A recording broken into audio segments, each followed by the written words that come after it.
Holy What do you think? I think you need a new Traeger. Wait, I don't even think we need a Traeger. I think we just need a hell? simple little grill. Should we just do the air fryer?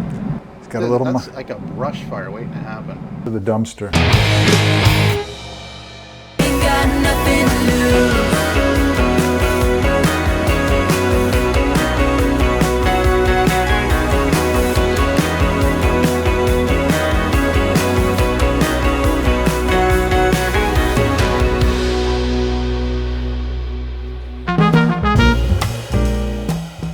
Thanks for being on the I show. love being on the show. Yeah. Little citrusy Yeah, at I the can. end. Yeah. And you know me, I'm not Mr. Wine, but I can taste it. Bob's not a big drinker. I think I've seen you drink tequila Yeah. a couple times. Yeah. Never beer. Some red wine with dinner. Red wine, I do it. But good for you for not having to, You think? to self-medicate. That's a nice way of saying you're a nerd. Bob is a writer, actor, producer.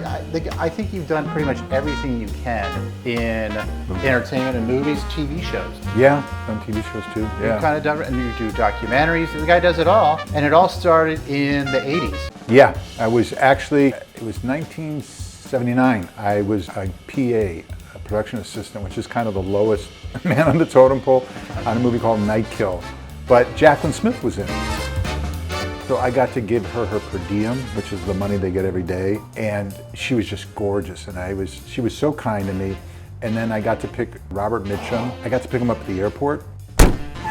Got lost on the way out there. Thank God his manager was in the car, and she figured out how to get there. But I got to talk to him, and he was incredibly nice. So the first film, Night Kill was the very first. but you were a PA. I was, and they needed You were in an the extra. back. I was an extra, and ironically enough, on the dance floor.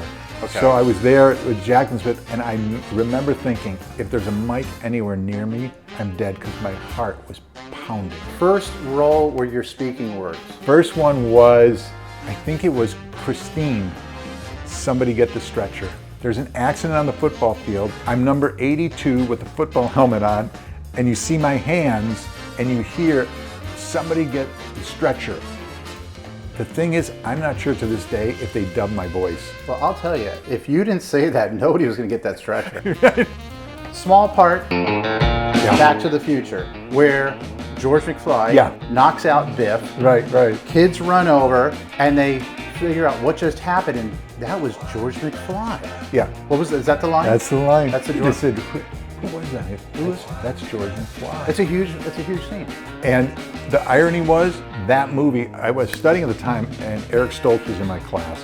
For those that are big Back to the Future fans, Eric was the original McFly. And so what happened was, it didn't work out with him. So we all thought it was going to be a horrible movie. And then when my agent called me up and said, hey, would you go do this one day of work on Back to the Future? I've got my gym bag, and I'm thinking, 20, 30 minutes, I'm out of here. It turned into, I think, 12 hours. And I had a scene, and it was pitch dark at that point. It was like 4 in the morning. Bob Zemeckis, the director, in the dark goes, hey, Robert Krantz. And I go, yeah. And he goes, skip all those lines. Just say that's George McFly. I thought he was joking. Oh. After waiting 12 hours. You had all these other lines? Other lines, and I can't even remember what I said. And they gave me a ticket, and so I went to the premiere of it. And I think about an hour into the movie, and I thought, oh my God, this is a hit. What was my line? What did I say? Like, I couldn't remember what I said, because I never read the script. And I'm thinking, oh God, let me be in this movie. And so all of a sudden, I pop up there, I'm like, they kept me in the movie, but they still give me checks to this day. We're going to give you at least 3 lines on this cooking show. There was this time in the 80s, you could pretty much do anything, get away with anything, much different nowadays, but there was a whole genre of movies that started in the 80s, and these were teenage shenanigans, promiscuous behavior, lighthearted, fun, fairly innocent. John Hughes. Okay. John Hughes was a little bit more PG. I'm talking about the rated R. We like the rated R. Porky's. Okay, yeah, actually, Fast Times. Oh yeah. I don't know, Revenge of the Nerds, a bunch of them. But there's this one called Paradise Motel, where you play this character, Nick Thurster. Nick Thurster, yeah. That's a good name. Originally That's called, a bad boy name. Originally called New Kid in Town. Okay, New Kid in Town. Nick Thurster, was that like your first real lead role? Lead role. What happened was, at the time, do you remember Hill Street Blues? I do. Yeah. Okay, Hill Street Blues, hit show, They were then coming out with a sequel called Bay City Blues. It was on the air. In other words, it wasn't even going to be like they're going to try and see if it works. It was like 12 on the air. And so if you got onto this show, you got a huge paycheck and you were going to get residuals forever and you're like set. So I'm auditioning for it and I'm going through all of it and I'm getting to like the finals. Meanwhile, somebody submits me for this show or this movie called New Kid in Town. It was literally $100 a day, low rent movie, and I'm like, I really don't want to do this. I really want a Bay City Blues. I get down to the finals, they offer me a contract, and the last thing is I have to go meet the show's creator, Stephen Bochco. And I remember walking in, this may be in my imagination, but I walk in, and as I walk in the door, I think he had tossed a baseball at me, and I think I knocked it away, and it hit a glass table, but it didn't break the glass table. That's vaguely what I remember. I go back to my agent, and my agent's like, they pulled the offer. I'm like, why? And she said, look, I could give you a bunch of reasons. This is what they're saying. They didn't think you were chunky enough. Like catcher, I was supposed to play a catcher on the show. And she had spent the whole morning reading off professional baseball players who were catchers. She said, he's the same height and weight as so many of them. Like, Stephen, what are you doing? And I said, Sharon, what do you think it really was? She said, here's what I think it was. He was in New York. It's his show. He came back to Los Angeles and everyone was telling him what to do. This kid's great. You're going to hire him, this and that. And he wanted to reestablish, it's my show. I say who's good and who's bad, and you were the guinea pig today. Totally, like, bummed out. I get a phone call, hey, New Kid in Town, final audition, you've done great, but we don't have money for an office for you to come to for the casting call. Could you meet so-and-so at a hot dog stand? So I go there, and I meet the kid, and he's a couple years younger than me, and they wanted to see if we had chemistry. Oh, you guys have great chemistry, blah, blah. I go back home, we got the job, $100 a day. That ended up being Gary Hirschberger, who became the best man at my wedding. I was the best man at his wedding. We've been friends for like 40 years. That Bay City Blues got canceled after like 6 shows. So there you go. All right. I gotta eat. I didn't have lunch. All right, I didn't either, so. That's really what it comes down to. So, first of all, yeah, really. All right, so what do we got? We're making lamb chops, and it's a Greek-style lamb chop. Yeah, and I have to say, so I was making them for Easter, I don't know, 4 years ago or something. I call up my friend Yanni Demopoulos from Wisconsin. I'm like, Yanni, how do I make them? And he gave me this recipe. I kind of tweaked it a little bit. All right, lamb chops. We're gonna do 4 of them. And these are, usually like they do 28 or 32 of them. Okay, this is one rack of lamb that was sliced into individual chops. Yeah, like that. So the first thing that we do is, which I never used to do, but Yanni told me. There's only 4. Yeah, the other 4. But don't tell them. My God. I drove up for 4 lamb chops? And you see if I drank how dangerous we'd be? All right, so anyway, you put 2 cloves in there. Like I said, and a lot of times when you marinate it, this will come out.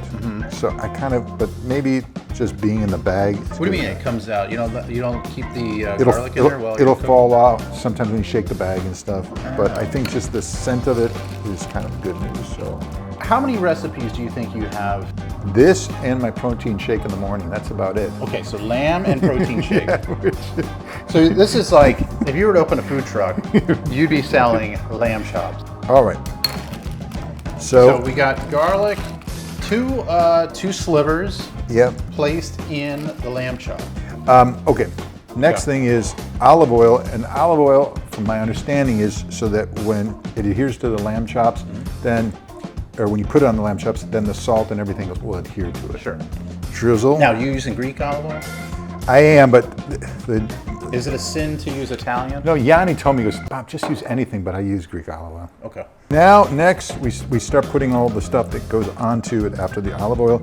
First thing is, it's sea salt, and then pepper. Pepper. Hard to see because I can't see it, but all right. This is celery salt. Oh, celery salt. So now this has got to be Greek oregano, right? Imports something or another. Ricina. So I was telling you before, my dad had high blood pressure, and he would drink this every night. So when I got this recipe, I was like, oh my God, this reminds me of Dad. So I took a sip of it. Whew. I'd rather drink gasoline. I mean, it was rough. Do you want to try it? I want to try it. I mean, look, Ricina is not for everybody. It's very dry, white, dry wine. But if you can get a good one, now it's warm. It's not even cold, so this is. Isn't that kind of nasty? I don't like it. Really? Okay, I'm gonna try. Spiniamas. You know what? That isn't as bad as the last That's time. not bad. This is actually smoother. It's very mellow. Okay. It's very gentle. This one is gentle. This is way different than the last. The last one Gentle I had. like Mick Thurster. So this is a quarter cup for 4/8 of a cup. Okay. So a little white wine. So some acid you're adding to the lamb chop. And then last thing is for every 4 you put the juice of 1 lemon. Okay. So maybe a little bit more. I think maybe I put a little bit more in here. You don't get shy with the lemon when it comes to this. And then I put them in a plastic bag and then pour all this in here. So today, am I considered a sous chef today? You were considered the chef. So, and that, you do like that, and then I'll let it sit overnight. Here's the question, in case I forget to ask you later. Yeah. So when I bring this out after a day, put it on the grill and cook them, and there's juice left in here, my understanding is once the chops are cooking, bring them out on the platter, you cannot pour that over it. What you would want to do with that remaining marinade, is get it in a pot, put it on the burner, and get that to a boil. And then once you get it to the boil, you're killing anything that could be harmful, like because the raw meat. Right. It's good. You can then take that and pour it over. Got it. So now you're going to throw them in the refrigerator. Gonna come back tomorrow? We'll come back tomorrow. And thank you. That's a wrap. Who's the Boss? You played Tony Dance's best friend. Yeah. On an episode, I think it was season 2. When Worlds Collide. When Worlds Collide. The story is that he got pretty jealous. Yeah. What happened was this. I came in, did the audition, huge laughs, like, okay, you got the job. I was so excited. Going for this first table read, and he said something to me. He was to my left, like, hey, I heard you gave a great audition, better be funny. Something to that effect, and I thought, well, this wasn't the warm welcome I was expecting. We go to the first day of rehearsals, we start rehearsing, and he stops me in the middle of the rehearsal. He goes, I don't know what you're doing. It's not funny.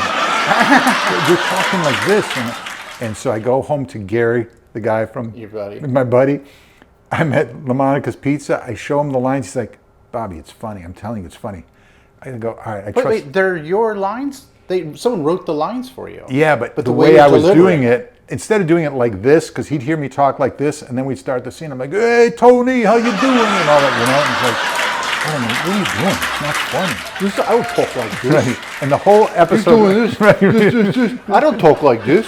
Who's the boss around here? So I'm the boss. Right. So that's the worst Tony Danza impersonation. So he started threatening to fire me. Finally make it to the day where we shoot it on a Friday, and I walk in, the first scene, I got two kegs on my shoulders. Kegs of beer? Yeah, they're empty, but Okay. That's the first it's a scene. poker party with Tony. Okay. And I walk in, and the first time I said, hey, Tony, and he says, is that light beer? And I go, yeah, your face and my, and then Angela comes in, cuts us off. Well, the audience went crazy. They were and all that stuff. And it was what I needed to hear, because I'm like, okay, I'll say this for Tony. At one point we were doing a scene, and there were some peanuts on the table, and we were doing a continuity shot, and he's counting up the peanuts, and I said, you have to worry about all that? And he said, I'm just trying to get to 100 episodes. At 100 episodes, it goes into reruns, and that's where you make a lot of money. And so he must have been under tremendous pressure. Here's my feeling to wrap this up. When it's your show, it's like inviting somebody to your house. Welcome the guest, be kind to them, and life will turn out good. So. Well, Tony's going to be on next week. We're going to get his take on the story. Yeah. That Traeger is threatening to burn down Aliso Viejo. That's a man-sized grill. Is it really? I don't know. What do you recommend grilling is at? You're the chef. I say 350. We did like 300, and it took forever. You're the boss. So it's going to probably take 5 or so minutes to get to that heat. Do you want to wait on it, or do you want to throw them in? Put them in. Okay, let me get I thought the thing was reheated. That thing was preheated. It's at 160. Okay. So I'm trying to get to 360. It's going pretty fast though. So the hot spots are the entire thing. All right. So we got the chops are on the Traeger. We shut the lid now. Yeah. That heat starts to start up. Yeah. Okay. So what's that? So it's 154. at 150. Give it to about 300. Probably take 5 to 10 minutes to get to 325, 350. Okay. Then I think I do like 7 minutes one side, flip, 7 minutes the other side, and then just eyeball it after that. When the house is burnt down, they're done? They're done. 90s. That's when you started making your own films. Yeah. And Do You Want to Dance was the very first. Yeah. And my biggest question to you, because there are a lot of filmmakers out there that could be watching this, aspiring filmmakers, what was the biggest obstacle in pulling off your own movie? Could I do it? Could you do it? Yeah. Number one, could I do it, just physically do it? Could I put all the pieces together from beginning to end? And then number two, would the content be, like with the movie itself, would people be like, hey, you got it done, but the movie sucks? You know, that was the second thing. And then the third thing, you're always fighting this thing of, not so much anymore because I've done several of them now, but you want to make sure it's not an ego trip. That I'm just doing this because I think I can do it and I want to put myself in that role. You really want it to make something that I think I'm capable of doing this. I'd been, at that point, I think I'd been doing it for 12 or 13 years. Okay. So I'd put in a lot of time and film school as well. So I had learned, but doing it from beginning to end, I didn't know how to post a film when it was done. I didn't know what all went into that. I had to learn that on the fly. Ran into problems during production. But I think I was ready for the moment for the most part, but it was the great unknown. You know, would I land on my feet? Would the film land on its feet? You've gotten a lot of big names in the past few movies you've made. Yeah. Who was one of these actors that came on that you were surprised by? You thought they had this kind of persona, but then when they got on the set, it was a big, nice, happy, pleasant surprise. Michael Richards, loved him. He was. I can't say enough good things about him. Michael came in, was one of the first ones in. He shot one scene and had to sit all day. Never said a word. Never came to me and said, what am I doing here? Can I leave? Just was off by himself. And I must say, of all the actors I've ever worked with, he is the number one person that everyone wants their picture taken with. Everybody, and he's gracious to everybody. Cool. So he came in and we did a scene and I noticed he'd gone a little flat at the end of the day. And so I'm like, okay, got to make a mental note of that. It was okay for that scene. We got to his last scene and he was still flat. So I came up, I'm like, Mike, like this, and you know, he's like, okay, I got to get him. And I had to get him like revved back up again. And as I was walking away, we heard on the tape, he just to himself said, man, this is hard. And I was so sympathetic for that. Here's a guy who's one of the great comedic actors on TV, but I knew what we were doing. And if I showed it, he'd be like, he thought that was hard, but I knew why it was hard because he had to shift gears, do several different things. And it was just tough, but he was so gracious. And we wrapped the film that night. And when I came home, I threw everything down and I saw this license plate that was supposed to be on his car in the movie. And he wrote a note to me. I never even asked him. And he said, dear Robert, you know, all the best, Michael. And he was always saying, I can't believe you're writing and producing. He kept saying that over and over to me. Like he grasped the pressure I was under. I would work with that guy in a heartbeat. He's a wonderful person to work with.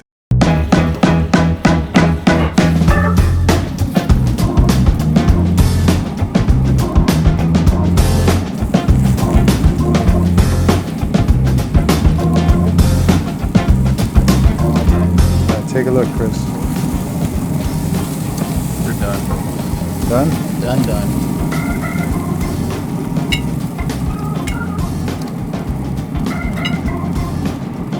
All right, and then I'll hit it with some glaze. Some sauce. Look at that. Ooh, yeah.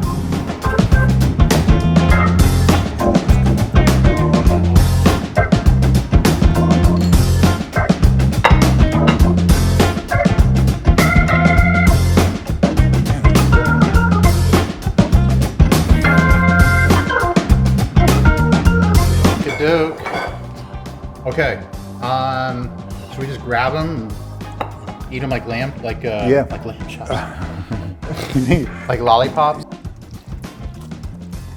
Oh, perfect.